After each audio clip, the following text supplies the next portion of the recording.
My name is Lisa Persons, and I'm a spiritual director at Ignatius House. In today's passage in Romans, Paul shares something about the spiritual dynamics of peace, hope, and suffering in this life. Paul talks about boasting of hope. Now, boasting is a word which can fall uncomfortably on modern ears. But by boasting, Paul could also mean sharing experiences. As we make note and share our consolations and stories about the small miracles and ways that we may receive help, we become encouraged.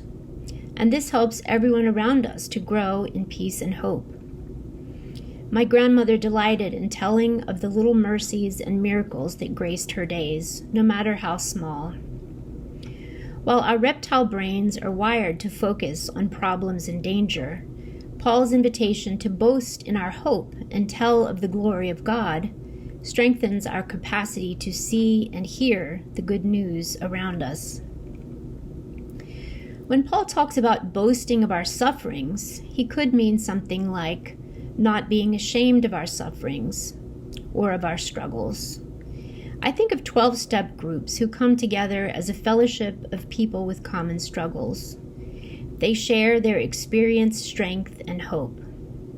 While they do not boast of their struggles, neither do they feel ashamed of them. And they gather freely to support one another. Through the spiritual process of the 12 steps, beginning with acceptance and surrender to God, they find hope and joy in the midst of difficult circumstances. The idea of suffering building endurance sounds a bit like a workout that you might not want to sign up for. But no matter what we are facing, we can never be anywhere but the present moment.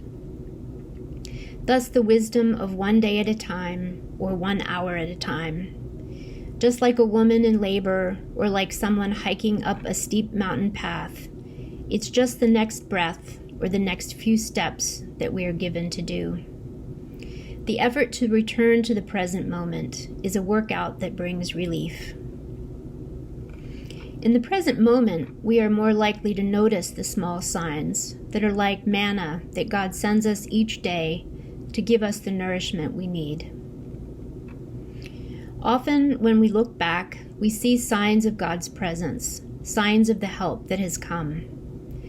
Though the signs may seem small, if we take note, savor them, and share them, they grow in size. Though they may be tiny like the eye of a needle, as we share our experience, strength, and hope, the eye of the needle grows wider. The telling allows more and more grace and hope to flow through. Thus, the tiniest grace becomes an opening wide enough for others to enter. This is a dynamic that roots and grounds us in love, roots and grounds us in the kingdom of heaven, which is at hand.